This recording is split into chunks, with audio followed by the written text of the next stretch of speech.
You think you know about relationships, but you're wrong. Just stay. Listen, there's no magic bullet. I'm teaching life skills. When he's sick, you need medicine. It don't always taste good, but it'll get you better. You need this medicine. It ain't gonna always taste good, but this is what you need.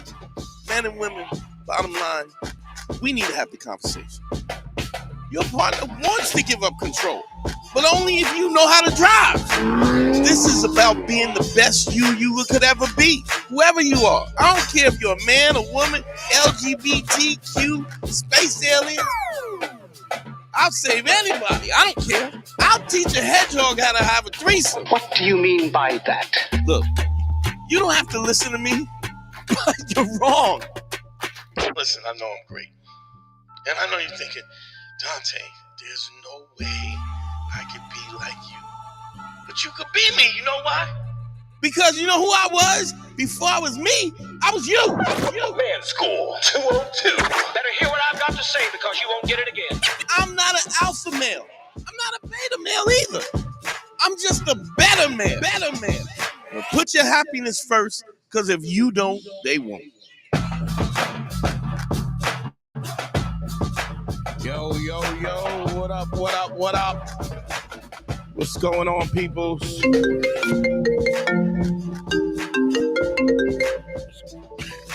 What's going on?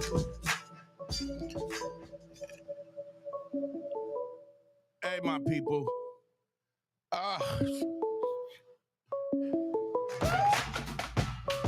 Let's get it. You think you know.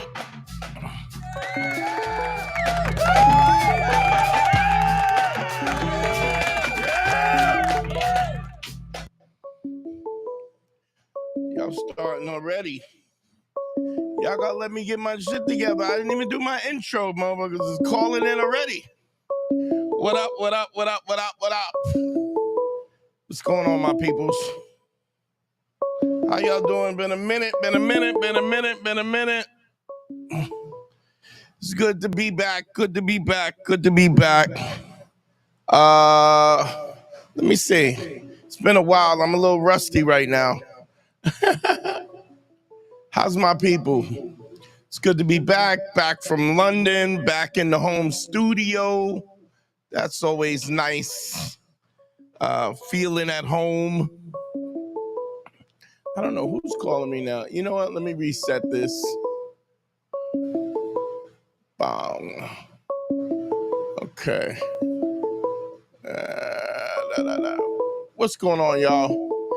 Anybody can hear me in the comments. Tell me if you can hear me. Let me get a thumbs up if you can hear me, okay? Before we start, let's do that.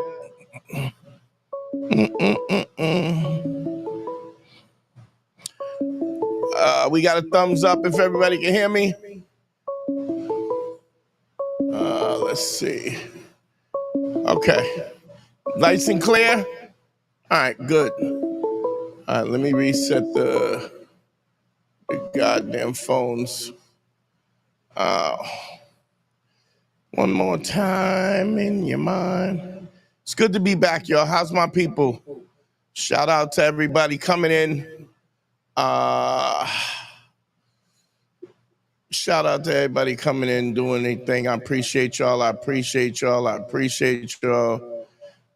a little rusty. I haven't been in the home studio in a minute. I feel like I forgot everything. But we're here. So let's get it. Let's make sure the phones are set up. Then I can post the number. We could get it. I got a lot to talk about. Whole lot to talk about. A lot of shit's been going on. Let me shout out to everybody who's in the comments. Started from the top. Mike Wins, what up? Jabriel, Africa, DeMarcus. Let's go cards for ABZ. Ben. Who else is in here?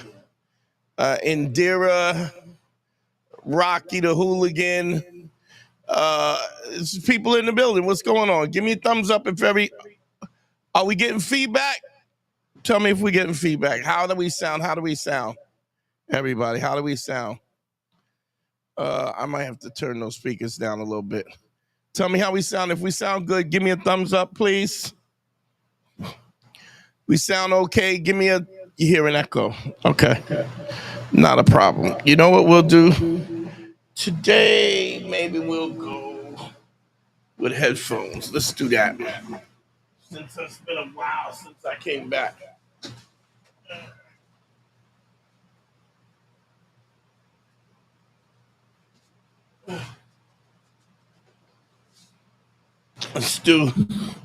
Let's do headphones today. I'm rusty. Okay, testing.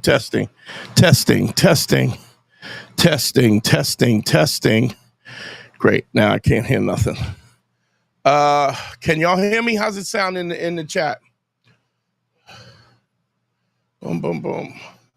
How's it sound in the chat?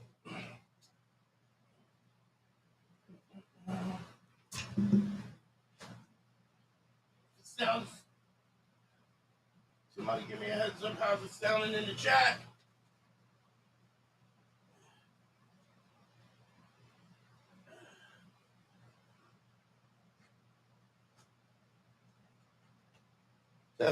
Testing.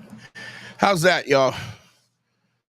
That's better? Okay, good. I don't want to waste no time because we got a lot to talk about. Whole lot to talk about. How's everybody doing? I'm hoping everybody's good. I had a great time in England. It's good to be here, but I want to get into it. And one of the things I want to get into is I had a live. We did a live at the other studio, and I'm going to tell you what's interesting about that. I was very surprised to know that I was red pill. Wasn't sure that I was red pill. I had to look it up. So I wanna look it up real quick, and I wanna I wanna look up the word red pill so we get an understanding, because I wasn't sure. I know people call me one of the grandfathers of red pill thinking, but I wasn't sure if I believed that. I wasn't sure what it was, what the philosophy I expound to. And one of the reasons why I don't, psychological breaks down the reality of dating with red pill based concept of blue and white pills. All right, here's the definition. Concept of red pills, since we lightly use this political metaphor. No, that's not what I want. I want red pill movement for men. Here it is. The loosely connected misogynistic online movement particularly attracts young men. It's shared in ideology. It is red pill, neoconservative ideology that adopts essential notions, gender and sexuality, selectively employs evolutionary psychology, supports of male supremacy, and ultimately supports hypergamy. Let me explain what hypergamy is, people. First, let me test the phones real quick. Make sure we're up and running. Hypergamy is this belief that 80% of the women want 80% of the women want 5% of the men. Okay, it's working. Good, phones are up. Great. Let me post in the number. 80% of the women.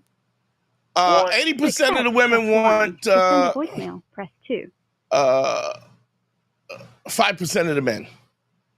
And although that may look like what it is on the surface, I don't believe that is what. I don't believe that, and I don't believe it. I'm going to tell you why I don't believe that. I don't believe that because overall, there's the number 929-269. 4922. Y'all know the number.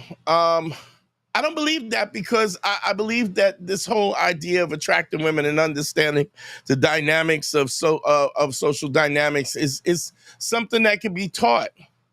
I believe that nice guys don't have to finish last. You can't make a woman do what you want her to do. Sure, you can fool her, but why would you do that? Why would you fool her? Because ultimately she's gonna find out that you're full of shit in the long run anyway. So I think what I advocate more than anything is that you gotta be what you say you are. I think, which is distinctly different from red pill. There's no magic trick. We got a call, so let's get into it. Let's see. Come on.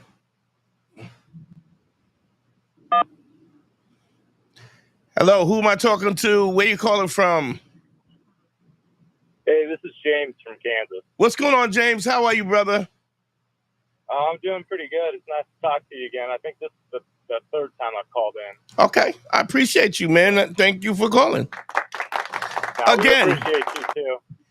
What's on your mind? I just wanted to ask you about. I'm severely lacking in like the fashion. Like I don't know what's in trend. Like I don't really know how to dress myself, and I was wondering like what I need to start with and what I need to look for. Let me say this first. Let me give you some props. All right. I want to say right up front, I totally respect the fact that you're calling and saying, "Hey, look, I don't know." One of the things I think is so difficult about men is men are afraid to ask for help. Not so much on this show, because I mean this is a call-in show, but even guys who want to know stuff won't ask it. They'll lay back in the cut and not make the phone call because they don't want to be embarrassed. They don't want to be perceived as somebody who doesn't know anything. But what's so ridiculous about this is did anybody ever teach you how to dress? No, so I'm not trying to stir anything up, but when I was younger, my dad always told me that he said it was a gay thing. It was only for women. Like you shouldn't be cared about your appearance. Like that's something that women do. Okay, now when you say that and you say I don't want to stir nothing up, what do you mean by that? I know the whole gay talk. I don't want to. Okay, well let me say this. Let me just say this. This is your reality. Do you understand what I'm saying? Yeah. Whether or not your reality, whether what he said is true or whether it was based in truth, it just says what it is, and you get a chance. You do get a chance to say what is your reality. You're not saying whether it's right or wrong or what it is, but let me say this. If you were going for a job, $100,000 job, $150,000 job, $200,000 job, would he say it doesn't matter what you look like? No, I wouldn't say that at all. I mean, it's been the complete opposite since I've been an adult and been out in the real world. Right, but I'm saying, yeah. But even though your dad would say this, make that statement about women, right? But if it was a $200,000 job, he would tell you to get a nice suit. Might even, if he wanted you to be successful, he might even give you the money for a suit, is what I'm saying. You understand my point? Yeah. So what we always have to look at. Listen, I'm all about loving our parents, right? I'm just saying, in a lot of the cases, our parents were dumb as rocks when it came to a lot of stuff, and because they were what our representation was of manhood or woman, we always accepted that. So I get what you're saying. It is your experience, your life experience. My dad had crazy hair. I mean, God, I have it too. My dad had crazy hair coming out of his ear, and he would not cut the hair out of his ear. He had like 2 bushes coming, and it was like, yo, you gotta trim your ears. It's nothing wrong with taking care of yourself. But let me answer your question real quick, because it was you don't understand what is fashion. Here's a little trick that I learned years ago. let's say you went to a boutique, any kind of store in the mall or whatever, right? And a lot of times they'll have women there, right? And these women, supposedly they're supposed to be good. You can say, listen, whatever your situation, maybe look, I've just never really learned style. I've never really learned how to dress. I'm trying to figure out. I'm trying to get back in the dating game, and I'm really trying to understand what my style is, what feels good for me. Because understand that style is something that is it's relevant to you. I mean, there used to be a set situation where they would go, well, this is the style now, but now there's a whole eclectic. I mean, if you're a guy that rides a Harley, your style is going to be different than somebody else's. If you're a corporate guy, if you're, you know what I mean, it's different. But if you go to a boutique and there's a woman there, right, and you say to her, listen, I'm trying to get my style together. I'm not really sure what to do or what I like or what I don't like. Could you help me? And what a woman will dress you like, that woman who's in a boutique, if she has any, and especially if it's a place that has commission, she will dress you the way that looking at you, she will dress you in a way where she would wanna screw you. Does that make sense? Because what she's saying is she's looking at you and she's going, okay, what looks good on him? But she's also doing it through her own lens, her own filter. How would I look at this guy and go, wow, that looks really good, right? And so through her lens, she's gonna dress you the way where she would give you the P. You feel me? I know that she doesn't really understand that is the cognitive level, the way that she would go, but that's what she'll do. And I'm not saying that that's the end all be all, but I'm saying, do you understand how that gives you a start? That gives you a baseline? Yeah. And not only that, but you can also say, I don't like this, so I'm not comfortable with this. What I also would say is, if you don't know what you like, try some different stuff. Here's the thing. I remember when I first started, I mean, because, everybody knows, I don't know if you know Harry, but Harry is my partner when we do the other aspects, the other content. When I started helping Harry, I said, you need to change the way you look. I took him to my tailor. I made sure that his clothes fit better. I said, you need to try some different things. Now, I always said, why don't you try some color? He didn't like bright colors. He still doesn't like bright colors. But what he did do, he's found his particular style. And based on the fact, I mean, first of all, a woman is going to dress you the way she would screw you. You know what I mean? She goes, even if you're not her type, she's going to say, this is the best I can do to make you look good enough that I would go, I might give him a little taste. You understand what I'm saying? And you can do that at a couple of different books, a couple of different boutiques. And then what you do is you kind of find your style. Does that help you at all? Oh, no, that's great advice. Because that's their job. They're trying to sell clothes, right? And if you're asking them, hey, what do you think about this? I mean, you got to understand that everybody loves when we're asking their opinion. You know what I mean? Everybody wants to tell you their opinion. So everybody's got an opinion whenever it is. They got an opinion. They always, everybody wants to talk about their opinion. And what we have to understand is some of it's going to be good advice, some of it's not, but it also has to be something that you're comfortable with. But even if you're comfortable with it, I think what you also have to do is try something that you wouldn't normally try. Color. I mean, you're not dressing for your father. You're dressing to attract women. Women love color. They love patterns. They love somebody who is, a little more, takes a little bit of a risk, I mean, a guy will get a blue suit, blue single-breasted button-down suit. There's nothing like a coral shirt or a pink shirt or, an aqua shirt. You know what I'm saying? These colors, because you have to understand that you're also communicating with your clothes. And if everybody, if you wear a coral shirt, not so much now, but back in the days, can you imagine, like, in the 2000 and you wear a pink shirt, your guys would give you crap because you had a pink shirt on. But the reality is you're not dressing for them. If they're going, you look like a wuss, right? You're probably doing good.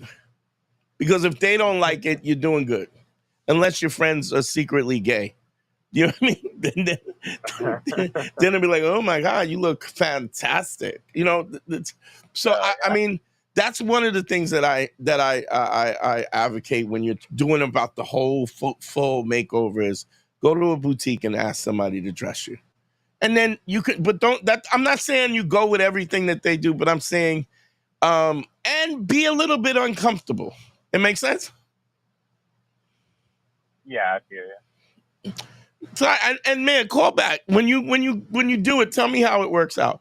And check this out: if she dresses you, man, and she's a cutie, ask her out. Because remember, she's just dressed you in an outfit that she probably would go out with you on. You know what I mean? Okay, yeah, that sounds good. Okay, bro. Thanks for calling, man. Yeah, thank you. That's what's interesting about that question is that overall what we have to understand is you are not this is what I wanted to get into today. I understand that what we expect, the fact that we're listening to this they're listening to this content, we're talking about this, the whole point is that you don't know. I mean, we make mistakes in relationships because we never were taught. And I want to say that I forgive you. We forgive you. You have to forgive yourself for not knowing things that you were never taught. Now, when I say that out loud, you even in your ear, you hear how ridiculous that sounds. That you should be hard on yourself about something that you should be hard on yourself about something that you were never taught. Hunter, real quick, Hunter says, what platforms do I stream on? I'm on YouTube, 2 YouTube channels. I'm on X. I'm on Instagram. I'm on Facebook. I'm on the Man School YouTube channel and the my particular channel, the Dante Nero channel. So just so you know. Thanks, CG. I appreciate you. CG says, I love this show. I mean, how fitting is that? Real simple and straight to the point.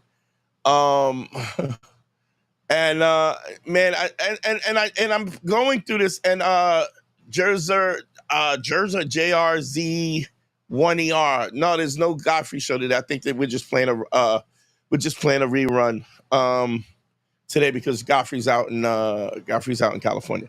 But this is something that I want to talk about. Absolutely, we have to go. Stop being so caught up in the fact that there's things that you don't learn. Nobody taught you.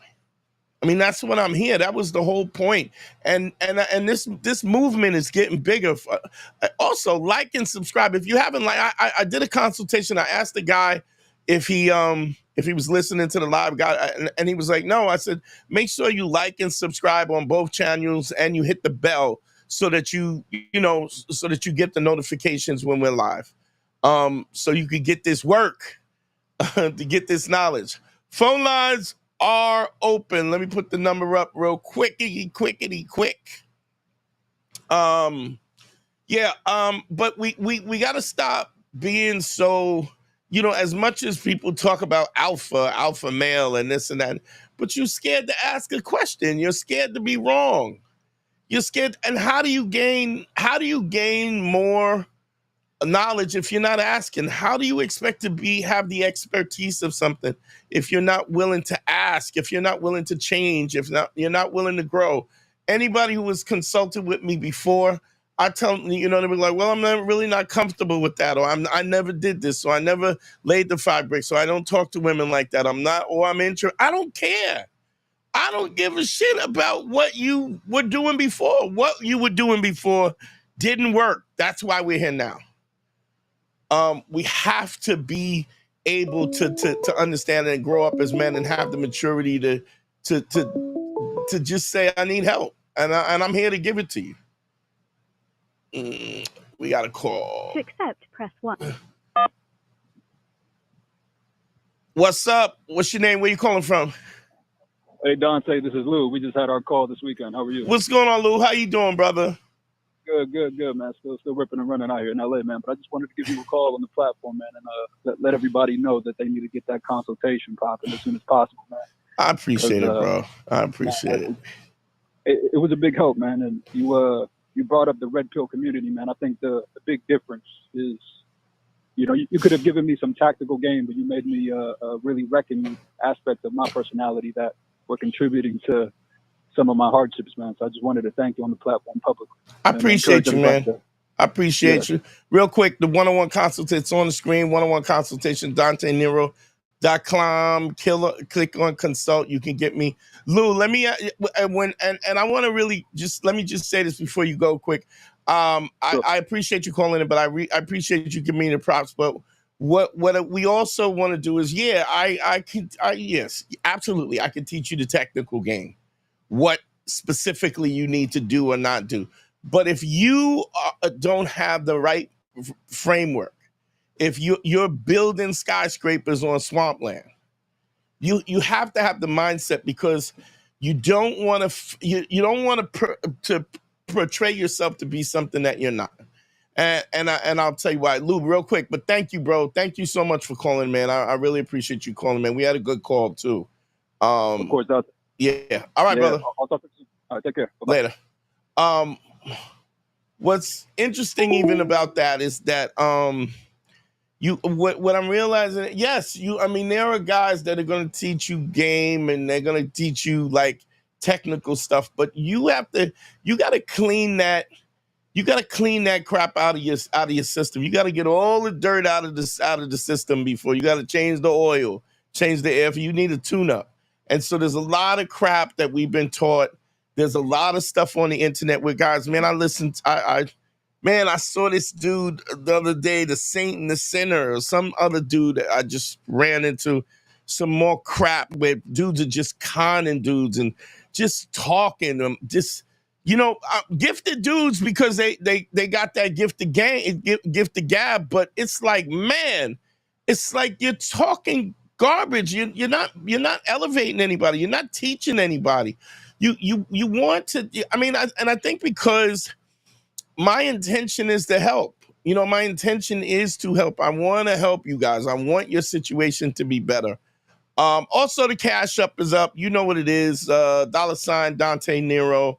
If y'all think I'm helping you, man, everybody tells me I'm helping them, but hit me with a little change, a little something, so I can keep doing this. I don't want to keep beating y'all in the head. Y'all see it running across the banner on the bottom, but I can absolutely teach you the game, the technical stuff. But if you're shoplifting the pussy, you're gonna get found out. And here's the other thing I think I was talking to somebody last week about this, the whole era of the whole pickup artist and the red pill situation is like, okay, do this, do that, do this, neg, do that, body language, whatever, and then you get a girl. But here's what you don't understand is they are the days of, and I'm not advocating this. There was a time when a dude could do a chick dirty and just keep it moving. Got you.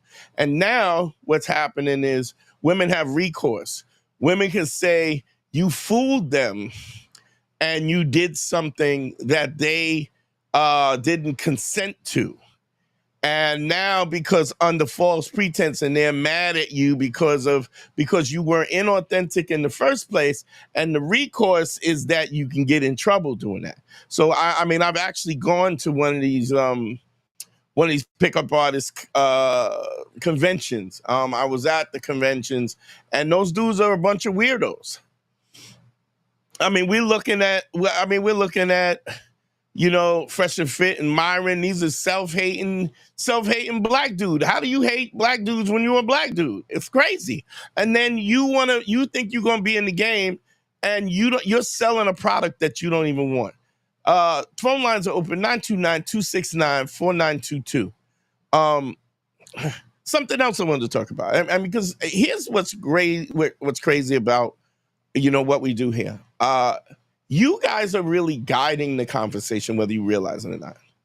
Week after week, I'm doing consultations and I'm asking dudes, guys are asking me questions, and this is what guides the show. So I know what to talk about, because I know that if there's one guy that's listened to this and they're having a problem, that there's somebody else that's going through the same thing. It's never a situation where somebody is going through it and you're the only one. It's something that we're all going through, and I can't tell you how many times that I've had guys say to me, "Man, it was almost like you were talking to me." I mean, we even when we do the Patreon, don't forget the patreon.com/manschool202. We were talking about something specifically, and this guy sent me a message. He said, "Man, I felt like you were talking to me." And I want y'all to understand that you're not alone, man. I'm here with you. I'm here to uplift you. I'm here to get you into the game, to kind of actualize your happiness. And if we can do that, man, then I've done my job. When I close my eyes and I give y'all a salute, man, I could be like, all right, I did what I was supposed to do. And I think that's I think that's important. Let me go over the comments real quick. Yeah, the Wyatt Christian says, "Can you imagine if kids didn't ask questions at school? It's ridiculous. Young people need more mentors." Then let me put that up. Danilo Castilli. Italian much? Thanks for the message, Danilo. He says young people need more mentors. Let me see. John Kwan said, what did he say? Dante, right? Fresh and fit men, not to pay for box, but not to pay for it, but yet they're on sugar daddy websites paying for it. Myron wishes he was white. Another self-hate. And you know what I'm saying? Look, if you want to have self-hate, that's your choice. But if you're selling a product that you don't even like, how do you propose somebody to buy it? Just think about it. If you went to a car dealership and you was like, yeah, this is the new Ford Bronco, but it's all right. I mean, I like Jeep Wranglers better, but I mean, I'm here, so it is what it is. It's just absurd. There's no way that you're going to be able to sell a product that you don't feel comfortable about. And that is something that we deal with. So often we have parents that did us injustices by not lifting us up and supporting us and telling us what to do, spent more time telling us what not to do than they tell us what to do. And because of that, we end up with this low self-esteem. And over again, we're in relationships that don't service us, don't service our needs. Now, don't get me wrong. I've said this 100 times. Compromise is where neither party gets all of what they want. Both parties give up something. But a lot of times guys will be, I just did a crazy consultation with a dude that just got out of a marriage. Met this girl, smoking hot, intellectual. She was an intellectual, had a great job. He moved to another country for her. Uprooted his life to go with her, and then married her. And then he got there. As soon as he got there, they were trying to settle. And she was like, well, we need kids now. And I was like, I was saying to him that you can be in these relationships where this woman has a plan. By the time I'm 23, I want this. I want to finish my master's degree. By the time I'm 26, I want to be married. By the time I'm 27, I want 2 kids. And what they don't love you. You got to understand, they don't love you. They are in love, or not. Sometimes not even in love, because a lot of times there is this parental pressure to succeed and to put things in perspective of what their parents said, especially immigrant parents. Immigrant parents have this the most, because and not to knock them, because I understand it. When you're on survival mode, When you're actually when you're just trying to survive, that's all your mentality is. But surviving is not fulfillment. You know, surviving is not happiness. That's the next step up. And in order to do that, you got to define that. And if you have a woman who has been indoctrinated in, I'm going to do this, and then I'm going to do that, and then this and that, and then by this time I'll have 2 kids, and then such and such, and then I'll be right. Like you start to chase the finish line. Life is, I've said this before, life and love is like music. It's about experiencing the song, and sometimes, and we know that the song will end sometimes, but we don't not play the song because it's going to end. So when we're in a situation where we're worried about what happens if the relationship ends, if it ends, it ends. You start a new one.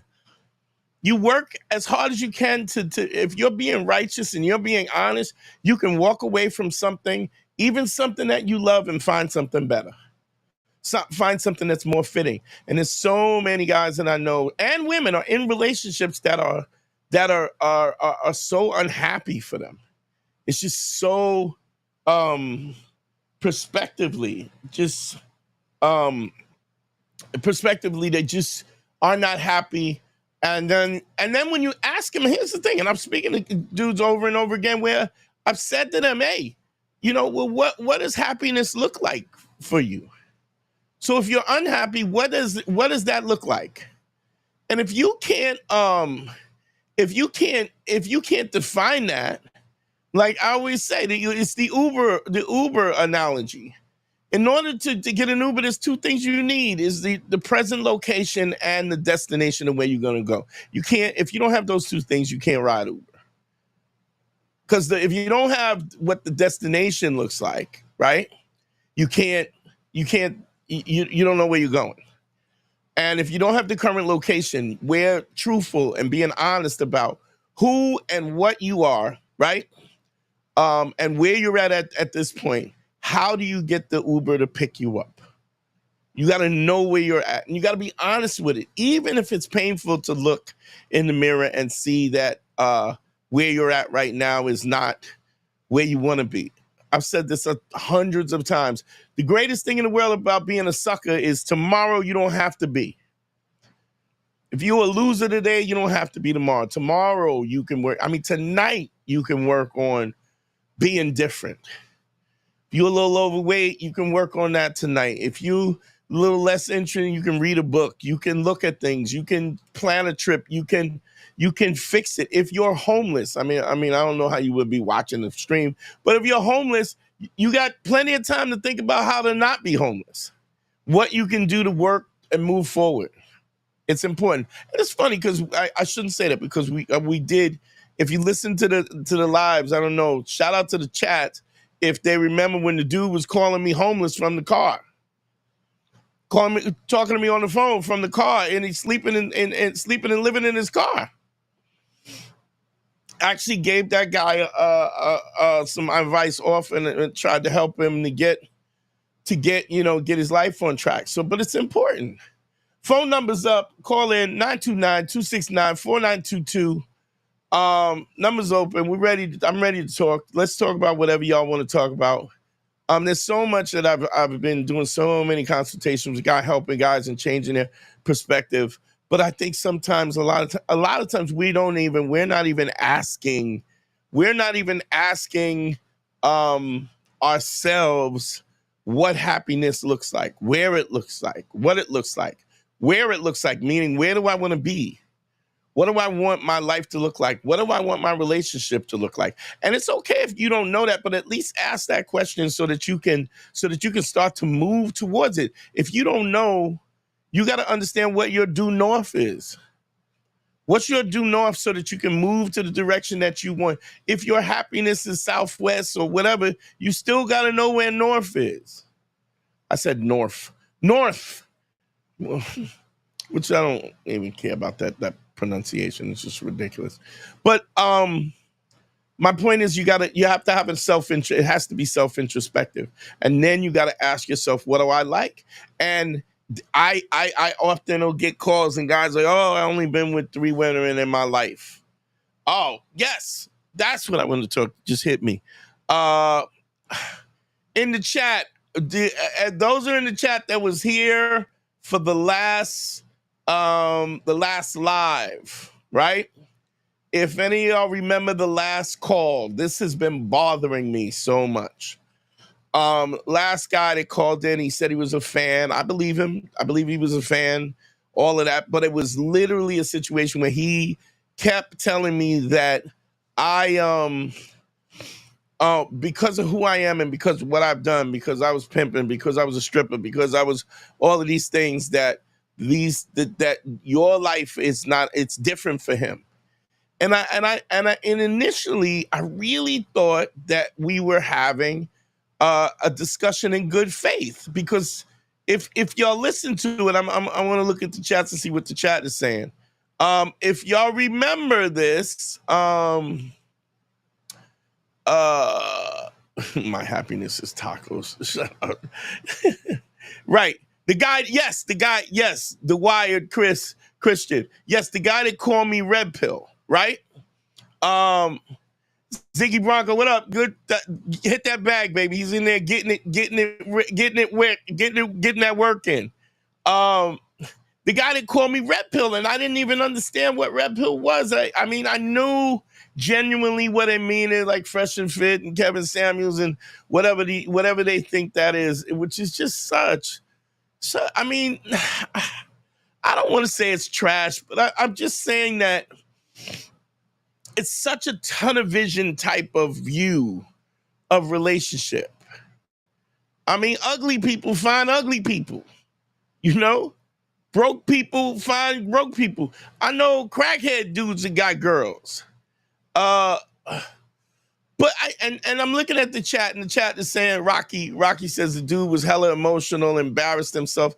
But I mean, here's the thing, Rocky. I don't want to take that homework 5. Thanks, bro. Listening in the shower. I don't know if I want to know that, but thank you for listening. The point was, I was trying to create basic logical argument. And what the question was Harvey Weinstein, because he's weak, because he's insecure, because he's unattractive, because he's a horrible human being, he got powerful enough so that he could bend people's will. And one of the things that I always say whenever that's the case is that Harvey Weinstein is not a great boss to anybody. Like, people who are a piece of garbage are pieces of garbage to everybody around them. They are trash around other people. And so, let me hear this. Danilo says that Red Pill guy was so obnoxious that he pumped up about his ideology that he didn't want to incorporate any wisdom. Now, here's the thing, and I don't want us to go. I don't want to use that guy as a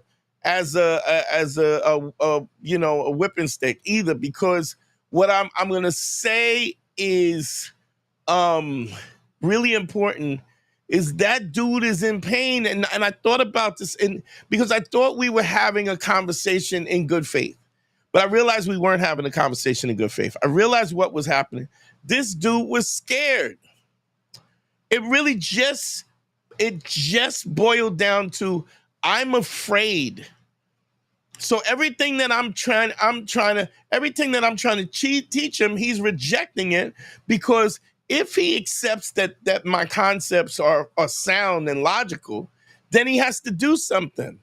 That means he has to start laying the 5 bricks. He has to get up and do his push-ups. He has to say that my particular situation is not unique. My situation is my situation because of the decisions that I make. And I'm not saying that it's not unique. I understand that I've lived a bunch of lives, fit a bunch of lives into one and a half a life. That's not what I'm saying, but I made decisions to go there. And when you say, oh, these people are better, they're different. It's sort of like when people run a marathon, and them Somalians are running that marathon in 3 hours and change, right? 4 hours, they're running a marathon. You go, yeah, I came in 2054, but I'm happy with that. I'm not saying that you're supposed to run like Somalis. Don't miss the point. What I'm saying is what we do is we separate ourselves from the winners so that we don't understand the reality of what that we're not making the sacrifice and pushing to the degree where we can say, hey, I can be better. It's all fear. It's and another thing is when I I'll talk to guys and they'll say, and then they don't want to call fear because somehow fear is this thing that is so emasculine. I often tell this story about I'm a huge boxing fan. Love Mike Tyson. Mike Tyson was fighting a guy by the name of Terrell Biggs. If y'all don't know it, Terrell, Terrel Biggs, fighting Terrell Biggs. This was the classic, one of his classic first round knockouts.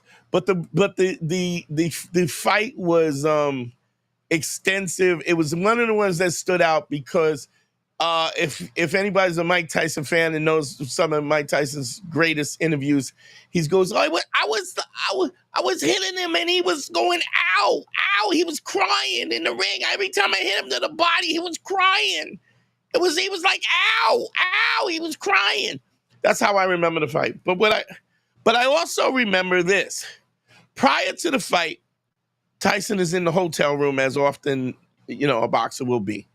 And his team are like, you the champ, you gonna kill him, and they're all hyping him up. And I just thought it was so odd that they were hyping Tyson up. Everybody knew, I think it was like 500 to 1 that this guy could win, 500 against this guy to win. And I just thought it was odd that they were breaking their neck to hype Tyson up. And I was like, why are they doing that? This is an easy win. Everybody knows that Tyson is gonna win this fight. And it hit me. Why are they hyping him up? Why are they doing that? Why are they hyping up? Because Mike Tyson needs the encouragement just like anybody else. At the time, Mike Tyson was considered the most dangerous man on the planet. And I was like, why would they need to hype him up? Because even Mike Tyson has fears. And if you don't believe me, look at Mike Tyson's his one-man show. It's a great show. Just Google Mike Tyson's one-man show. Actually, my ex-girlfriend helped him with the acting on there. Shout out to Deidre Aziza, she's an amazing singer. Check her stuff out. But he talks about being afraid. He talks about the fact that he knocked dudes out because he was afraid. He was afraid that if it took too long, he might get knocked out. He might lose. He didn't want to. And he's such a different dude now because he's, the fear is part of it. And I couldn't understand why Mike Tyson would be fear. And I realized that fear exists. Bravery only exists in the presence of fear. Let me say that again. Bravery only exists in the presence of fear. If there is no fear, right, there is no bravery. Being brave means that you move forward, that you step forward, that you reach out for greatness despite fear being present. It's a difficult thing to do because I've talked about this plenty of times. I said fear exists between the time that the opportunity is present and it grows and increases its intensity, how long you take to access the opportunity. And I've used this analogy 100 times when I was a little kid. And it's funny because this guy was telling me, you're a stripper, you was a pimp, you was this. Yeah, I was also a scared kid. If I haven't said this, I'm going to say it again and I'm going to repeat it so that you understand that anybody out there who's listening to me now, there's a possibility for you to have the life that you want. You just got to be willing to make the sacrifice. I was a scared kid. I was scared to defend myself. I was bullied. I was afraid of women. I was afraid to ask a girl to dance. Now, don't get me wrong. I was younger. But I was afraid. I was the kid who would go into the school dance, want to have a crush on somebody and not ask the girl to dance and wait. And as I waited, the fear would bubble up bubble over and just grow and grow and grow until finally I couldn't move. I was paralyzed by the fear. Not somebody else, not the weird dude that's talking about I'm red pill or whatever, not the dude, not any of those, me. That was me being afraid to ask a girl to dance. And then all of a sudden they go, last song. And I would go, shit, did it again. The lights would come on. It's time to go. I would hook up with my boys and I would leave. What I didn't talk about was then I would go home and stare at the ceiling for weeks on advance and weeks afterwards. I should have did this. I should have did that. I should have said this. I should have went and asked her. I wanted to ask her, but I couldn't. Why didn't you? Such a fucking idiot. I would dog at myself. I was treating myself like trash because I didn't step up. And this is what I realized. Understand this. This is a way that you overcome fear. You have to access the opportunity when the opportunity is presented. The quicker you access that opportunity, the easier it is. The longer you wait, the fear starts to bloop, bloop. It's like a pressure cooker, like a crock pot. Bloop, bloop, bloop, bloop, bloop, bloop, bloop, bloop, bloop. Then the next thing you know, you are paralyzed. Any of my mathematician people, inertia, things at rest, things in motion tend to stay in motion, things at rest tend to stay at rest. What it means is that the longer a boulder sits in the sand, the harder it is to move. As opposed to if you drop a boulder out of the sky and it bounces, you can push it and move it while it's bouncing because it's in motion. Once it sits and sinks into the sand and gravity sinks into it, becomes harder and harder to move. It goes deeper in the sand and your thinking becomes that. The longer you take to be flexible, this works even with older people. If you don't, how many times have heard that? People have heard that if you don't move it, you lose it. People are in bed. That's why people in comas, their hands start to straighten out because they don't move it. They don't. You need to move it. You need to push, but you have to access the opportunity when the opportunity is presented. And if you don't, trust me, it will just get harder. It just keeps getting harder until you're paralyzed. And so you have to take action. The longer you wait, every time that you let these opportunities surpass you, every time that you don't take the time to put things in motion, is time that moves you further away from the success. Phone lines are open, 929-269-4922. I appreciate y'all letting me preach, but man, let's help somebody. Call up. Tell me what you got. Tell me what's on your mind. Tell me, I don't care what it is. Ladies, call up. I want to, I love preaching. I love the sound of my voice. But I want to hear y'all. I want to help. I want to hear y'all. 929-269-4922. This stuff is important. Fear is everything. And a lot of times we don't want to call it fear. We don't want to call it fear because as a man, it's emasculine to admit that you're fear. But at least but then how are you practicing ACE? If you can't say to yourself, I'm afraid, I'm not moving because I'm afraid. Once you admit that you're afraid, right? Doesn't it force you to move forward? Because we all know that if we don't move forward, we don't change. Nothing changes. We got to call.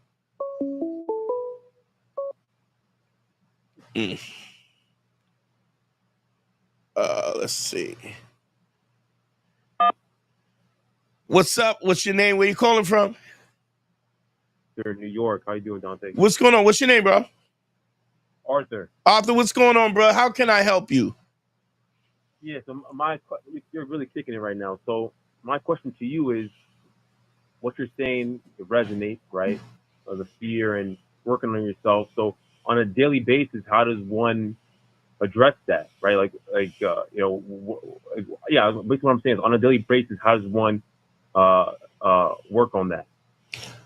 You know what? If everybody really understood and just practiced ACE every day, it all kind of unfolds itself. And let me and don't get me wrong. It's not that I don't understand how it seems more complicated, but here's the thing. If you are authentic and you're honest, right? When fear happens, you acknowledge it. You see, I'm afraid. I'm paralyzed with fear. And then you have to be honest. Do I want things to be you're asking, you're having this inner dialogue. Homework 5, ACE is authenticity, credibility, and empathy. These are the 3 principles that everybody who listens is. Thanks for checking in homework 5. I'm assuming this is the first time you're listening because everybody else kind of knows this because I'm running my mouth about that all the time. But if you're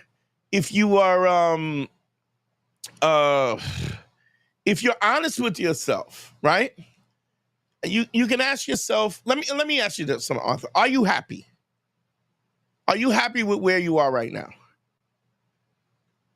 So yeah, I'm happy with who, like, yeah, I'm not like, because I'm happy.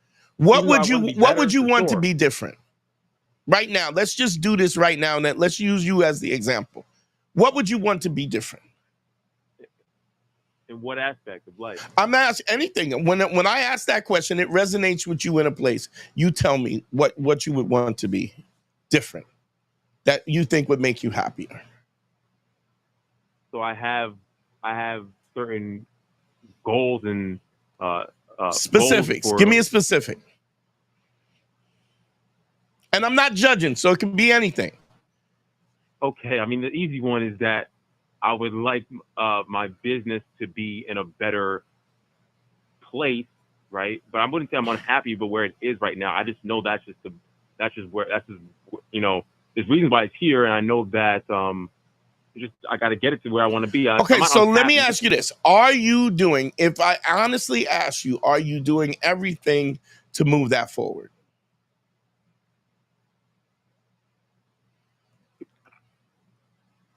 And be honest about it.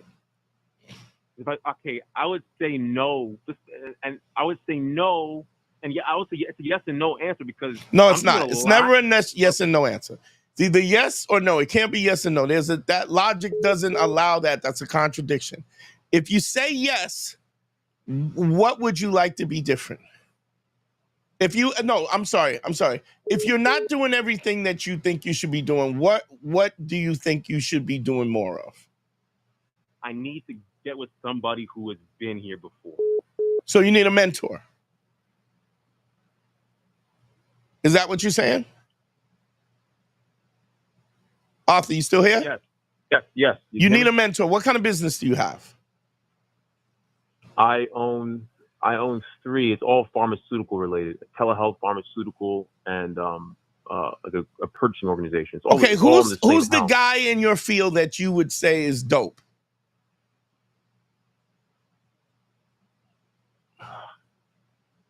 Is there a guy that you would say, oh, that dude got it popping? There's a few. There's many. Okay. All right. So you know these guys' names. I'm not asking you to give them to me. In fact, you know what? Give me one name. Oh, okay. Okay. Just give me the name. Mark Cuban's in my industry. Okay, so let me ask you something. And there's a bunch of other guys. Real quick, let me shout out to the Mitch just sent me $10 on the Cash App. Thank you, Mitch. I appreciate you. Okay, Mark Cuban, but there are other guys, yes? For sure. Okay, here's what I want you to do tomorrow, and I'll tell you how we approach this. Little steps. Give me 10 people in the field that you think are that are in your field and get an email, get a phone number, and just write an email and say, listen, I'm a young, aspiring pharmaceutical business, and I would love to pick your brain. Send out 10 emails, right? I guarantee you will get one back. Do you want me to tell you how I know you're going to get one back? How you figure? Because people who are extraordinary and are great at their expertise, right? They love people who are passionate about what they do. You understand? They Right. love that. I mean, if you think about it, let's be honest. How old are you? I'm 30. Okay, you're 30 years old. Let's say I'm not even going to ask you where your business is, but let's say a 13-year-old kid wanted to go and open up a pharmaceutical company. That was his dream. I'm not saying that's probably not common, but it's also not unreasonable. Right? And you got an email from a kid that was 13 years old and says, or not even you got an email. Let's just say you met a kid and you go, what do you, and you go, well, I sell pharmaceuticals. He says, really? What kind of stuff do you tell? And you start telling him and he's interested and he says, geez, I would really love doing that, right? How would that make you feel that this person admires what you're doing, respects what you're doing, and then has a passion for it? No, it feel great to help them. And you hear what I'm saying? You hear what you just said? Do you hear what you just said? It just slipped out of your mouth. Right. I'd feel great, and I'm helping him out. Do you understand? I didn't even ask you if you would help him out. Right. Do you understand how that resonates with you, even at your level? For sure. And why? Why do you think that is? Why do you think that the first thing I would love to help him out? I didn't even ask you that, right? I was going to ask you that. Right? But why did you go there before I even got there? No, I just like hustlers because that's how I am. And guess who else likes hustlers? Right. Bigger hustlers. People because it's not, because you got to understand something. Knowledge is something that it carries weight. It hurts. It hurts the whole. And the more knowledge you gain, how do you get relief? You got to give it. You got to give it to somebody. Why you think I'm running my mouth right now online? Right. Because I have a world of experience, and I love the fact that people want to pick my brain and want the knowledge. What is more fulfilling about humanity than giving of yourself to somebody who's who is on a lower level than you, and to see them succeed? Do you really think that these guys who you admire don't have that same feeling? Do you understand how simple that is? Yeah, you're correct. There's this kid right now. I was watching the DNC, and there was a little black kid that just roasted my Pillow guy, right? Okay. He if y'all Google it, it's funny. He goes, My Pillow guy starts talking about voter fraud and blah blah, and this kid is like 12, and he goes, cite your sources. Kid's 12. He goes, cite your sources. And My Pillow guy goes, oh, come on, bro. And he goes, oh, come on, bro, is your sources, right? Right. And this kid is an internet sensation. Y'all don't believe me? Google it. The cite your sources kid, little kid, 12-year-old kid is checking a grown-ass man. And do you think that people ain't gonna F with this kid? This kid is, or just by having conviction and showing promise, people want to they want to lift you up. They want to see you succeed. This idea of everybody being crabs in the barrel, it just ain't true. It's the narrative that people want to portray because they want an excuse not to do the work. They want an excuse not to have to deal with their fear. A lot of times all you got to do is ask, Arthur. So all you got to do is ask. But the first person you got to ask is, why am I not happy? Do I not have somebody? I don't have a woman that's about me and she don't want to share things. I have somebody who's attractive and who I want to be with. I want to spend time. Is it that my business is not? I don't like my car. I don't like my body. I don't fix it. Just fix it. Stop bitching and fix it. Because if you fix it, then you got nothing to bitch about no more. Then you could just be happy. And it's not about getting to understand this too, it's not about getting to the finish line. It's the journey. I use that analogy all the time now. Music, life is like music. Love is like music. It's about transitioning through the song. And sometimes the song ends. Every time the song ends. We don't not play the song because it's going to end. And guess what's great? What's crazy about the song? The notes are just as important as the lack of notes. The notes, the space between the notes are just as important as the notes. Why? Because if it's all, then if there's no space between the notes, then it's just noise, is it not? Right. So when you say, how do I approach this? Ask yourself and be honest with yourself. The first person you got to be honest with is you. Am I doing everything I can do? What would help me? Do I need a mentor? Ask for one. I mean, you watch Shark Tank, right? Yeah. You've seen it. I mean, you have not seen these guys. Like, Mark Cuban is a dude that said, I want to work with you. I want to mentor you and I want to work with you. You know why? Because the money don't matter. I'm not going to say that money don't matter, but you know what I mean. Yeah. Because once you've bought the Bugatti, when you bought the Bugatti, I'm a top dog, I'm a top G. I got this girl, I got that girl. After a while, it don't mean nothing. What is your character? What's your credibility? Who are you as a person? Your value is not what you have, it's what you do. How many times have you watch Shark Tank and a guy goes to see some young kid that's ready that wants to work or just has the ambition and doesn't know and they go, I could give you the blueprint. I mean, don't you understand that's what I'm doing here? I've viewed guys just in this relationship game just walking around bumping into walls. You know what I mean? Right. Under some pretense that the dude just called up and said, his father said, it don't matter what you look like. Really? Would you say that about a job interview? Would you wear your greasy sweats and your coveralls to church? Right. When is it a situation where our appearance doesn't matter? When our appearance is a reflection of what's inward. People judge a book by its cover, do they not? They do. So how could somebody with half a brain, and no disrespect to that dude's father, say that with any confidence at all? I don't know. Did you hear the live last Tuesday we did? No. I just this is my first live catching. Okay. I see your stuff on Instagram. Are you subscribed? Did you hit the bell? Do it now. Anybody, this is their first time on, hit the bell. So you know when I'm giving this smoke. Because I'm giving y'all this work. Do you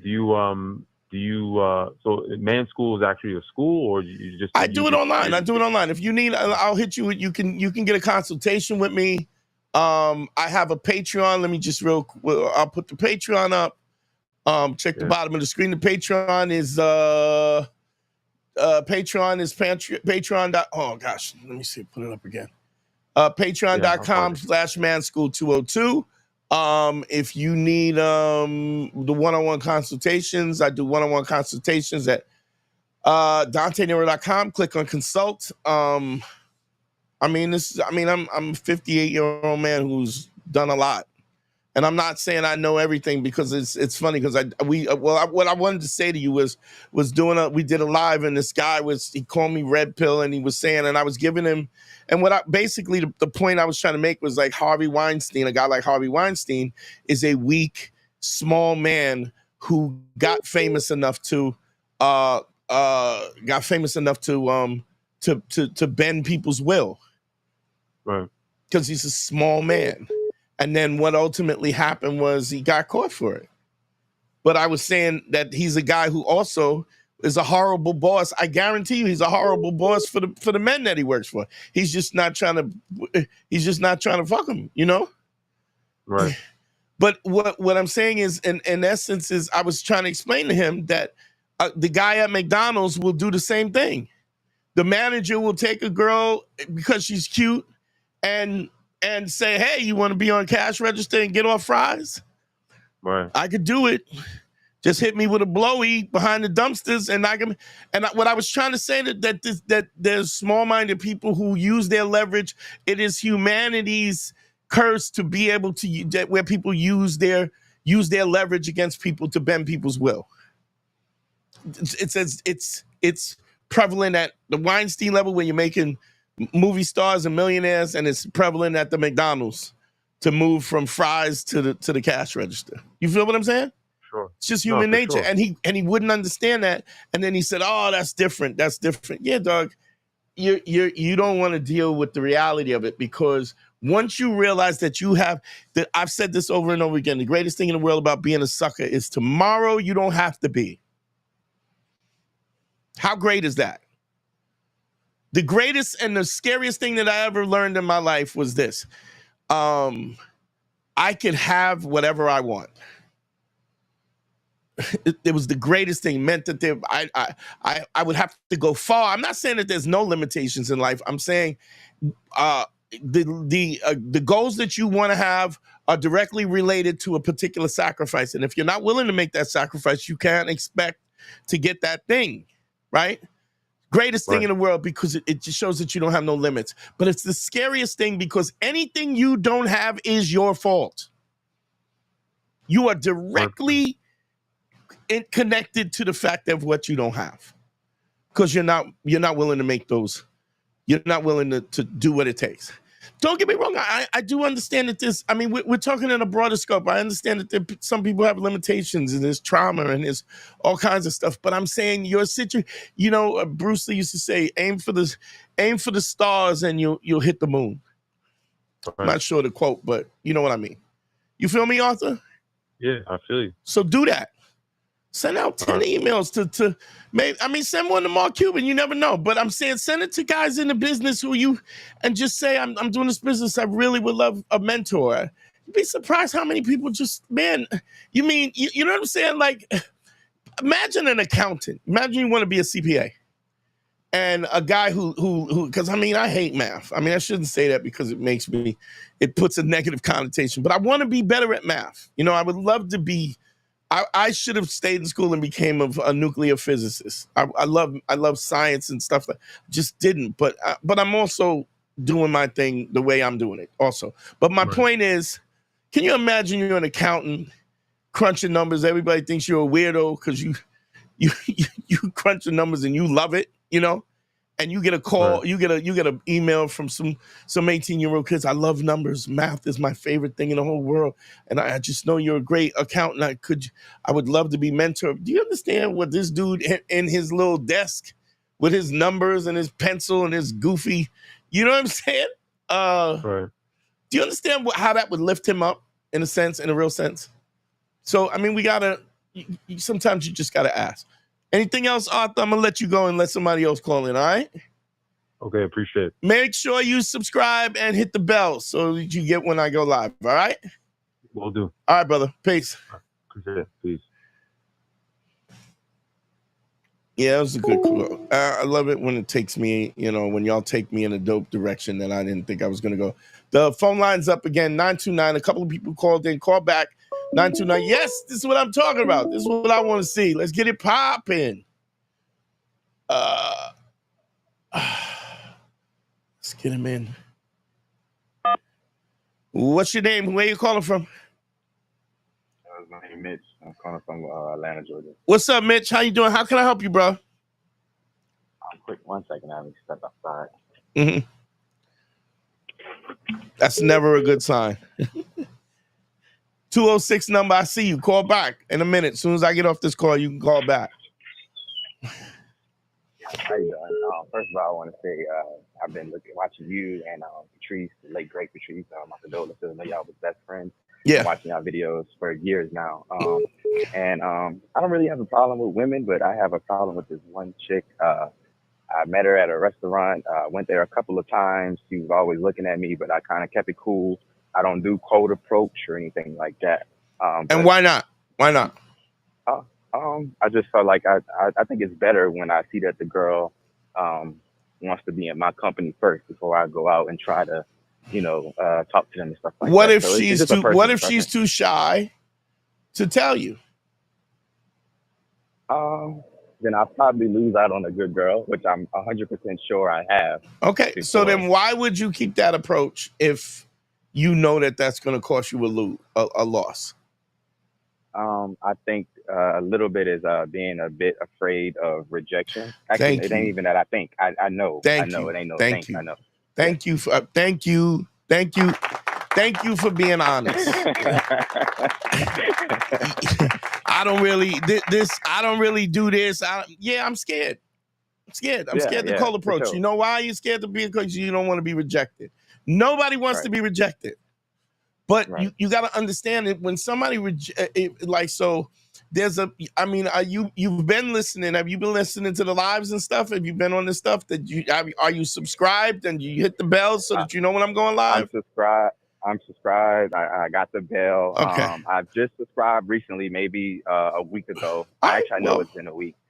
Welcome. But I've been listening to the Black Phillips and when you guys were on the radio show back in the day. I often tell people to don't listen to that unless you can listen to it with an entertainment aspect. You know why? Because the principles have evolved on a whole level that, I mean, like I said, we were doing that in 2006.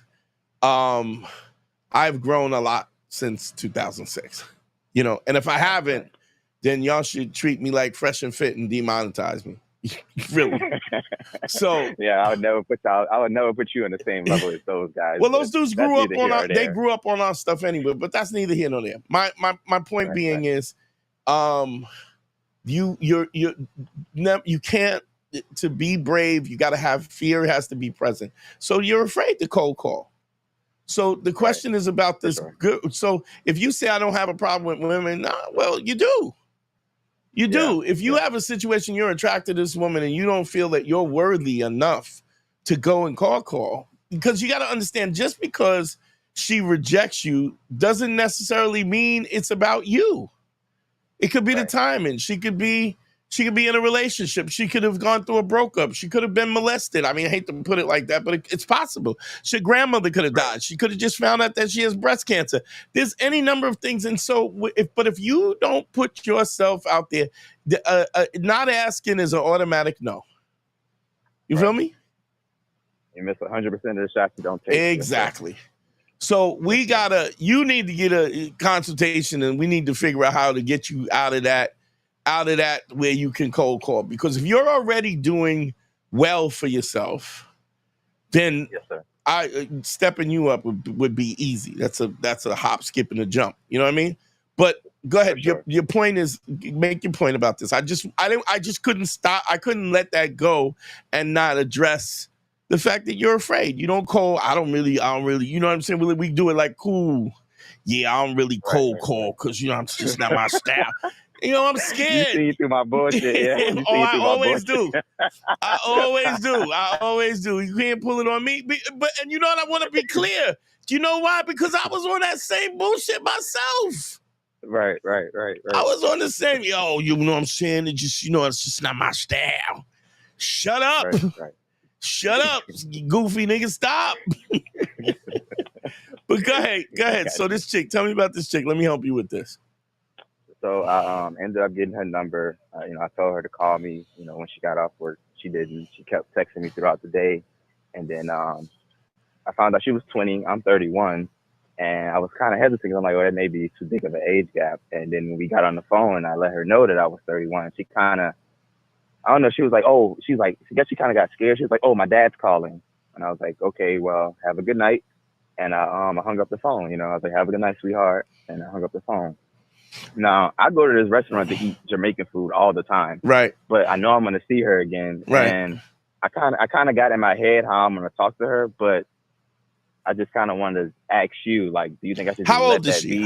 How old is she? She's 20. Okay. She's 20. I'm 31.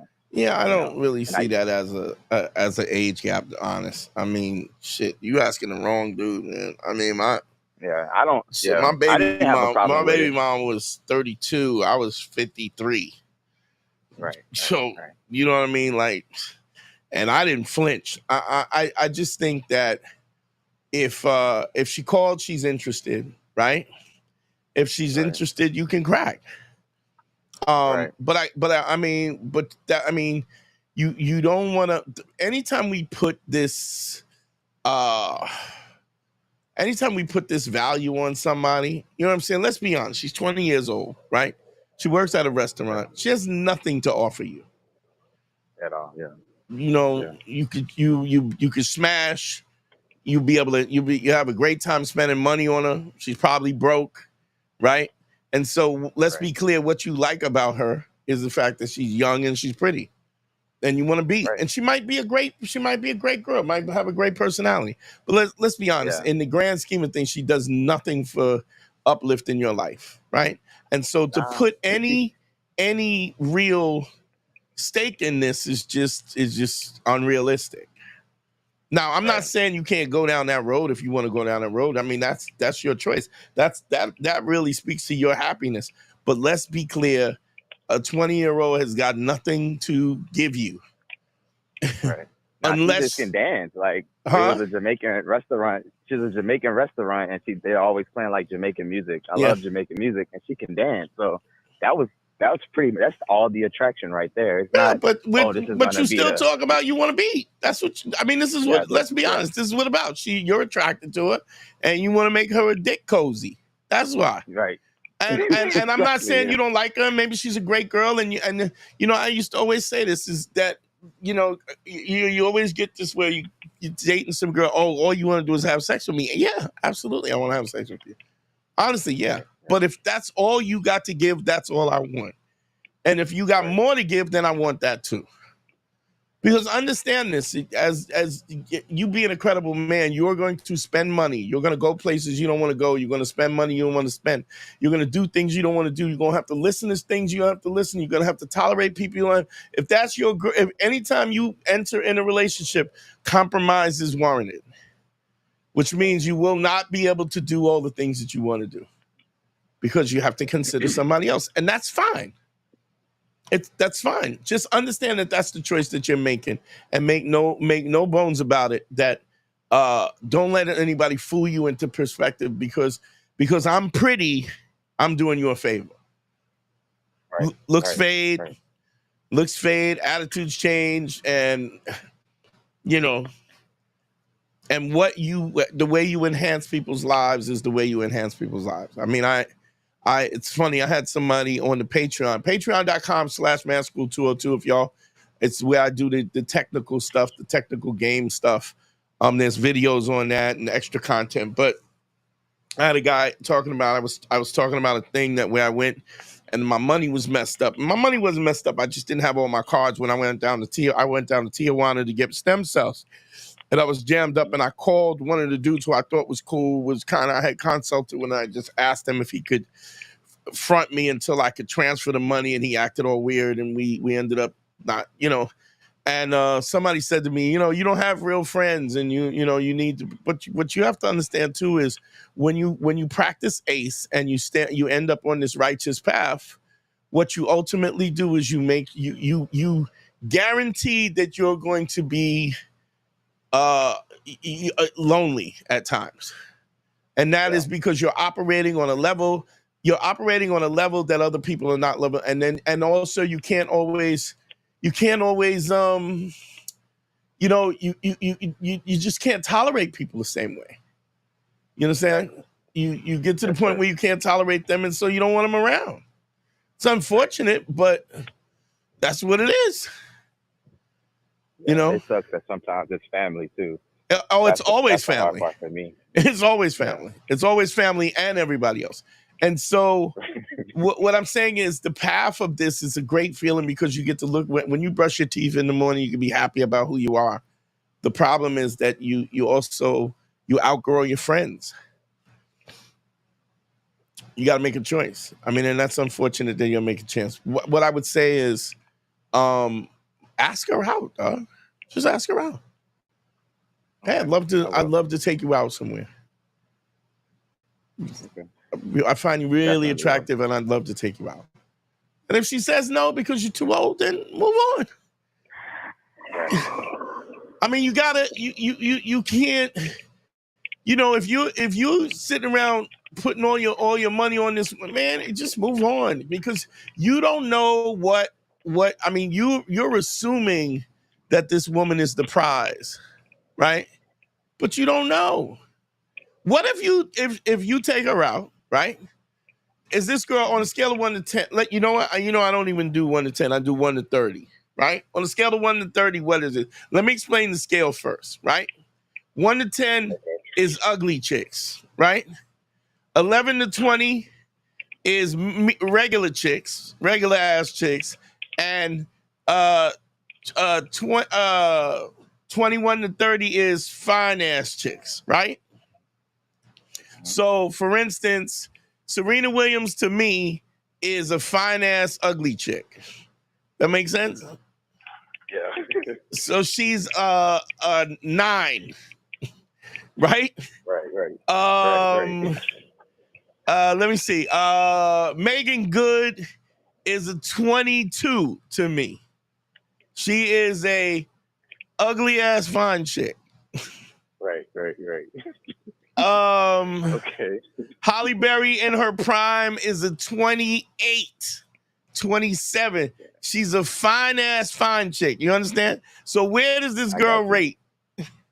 I would say 18. 18. I would say 18. Yeah. So she's a fine ass regular chick. Fine ass regular chick. Okay, now let's say she's an 18. She lets you smash. Y'all getting hot and heavy. All of a sudden you peel the panties back and then the whole room smells like codfish. Where does that put her at that point? Sure, 0. Okay. So do you understand what I'm saying? The rating is subject. For the ladies out there, oh, you got you know, you meet a guy who's 27. I don't know what a woman would be 27. I don't know. I can't even fix my mind. You know what? Let's go back to women. What I'm saying is you talking to some chick and she goes, oh, hey, I just want you to know I'm HIV positive. You're like, oh, well, we need to reevaluate this system. Yeah. Do you understand what I'm saying? So what I'm saying is what you're evaluating on is her looks, her body, and your attraction to her. Now, if you got a fine chick, you got a 28, right? And then the minute you leave, you take her to see your father, to meet your father, and you go to the car when you come back and she's blowing your dad, right? She's not a 28 no more, right? Yeah, it's over with. So what I'm saying is this yeah, okay, we look at how attractive somebody is, but the content of their character matters. You know? Right. Because if you do the scale from Selma Hayek, high 20s, absolutely. I love me some Selma Hayek. So what I'm saying is it gives you a wider scope so that you can really kind of, but my point is that if we just look at somebody's looks and we don't take into consideration their character, then we're making a mistake. Right. You know, what if she's 28 and then she gets one of your envelopes, takes your fucking social security number, and then steals all your money? You understand what I'm saying? It's endless. I'm picking up. Yeah. Right. So you gotta, you know, and you gotta take this situation and the question of the reason why you're asking for a strategy is because you don't know if you're worth it. When the reality is you just gotta shoot your shot. Right. And if you shoot your shot with the quickness and the confidence, a lot of times, 99% of the time, I would say at least 95% of the time, a woman will go, wow, he's confident about himself. I maybe need to jump on this, because how do women learn how to treat us? We teach them. Exactly. And so when we're apprehensive and we're not sure, you know, but I get it. If you're not working on yourself in every way, then sure, you're not going to be sure because you're selling a product that you don't believe in. Make sense? Yeah, that makes a lot of sense. Shoot your shot, man, to see what's going on. You know. All right, will do. All right, brother. And thank you. I appreciate it. Yeah, man. I appreciate you. Don't forget to subscribe and like and subscribe, all that good shit. Don't forget the one-on-one consultation. Mitch, thanks for Mitch sending me $10 on the Cash App. Let's see what else. I guess we're good, man. We're in an hour and 30. Thank y'all for listening. It's good to be back, man. I love doing it from home. I just has a different feel for it. Let me see. I will take one call as I'm closing this out. If y'all call in, if not, we're gonna close this out. One-on-one consultations, yo. You know what it is. DanteNero.com. Click on consult. You can get me. The Patreon is, here it is up online. The Patreon is patreon.com/manschool for content and technique and game. And here, real quick, the Cash App, blah, blah, blah. Here we go. Cash App is $Dante Nero, and the one-on-one consultations. Y'all know what it is. Let me see. Yo, I appreciate y'all calling. We'll be back. So here's the deal. Also, real quick, I just want to say this. We will be moving the live to Thursday. The Sunday night live is going to be on Thursday night. So look for that. GYBB, get your balls back. WWDD, What Would Dante Do? Second Revolution is being podcasted. I love y'all, man. Thanks for listening. I hope this helped. You know what it is. Peace. We out of here.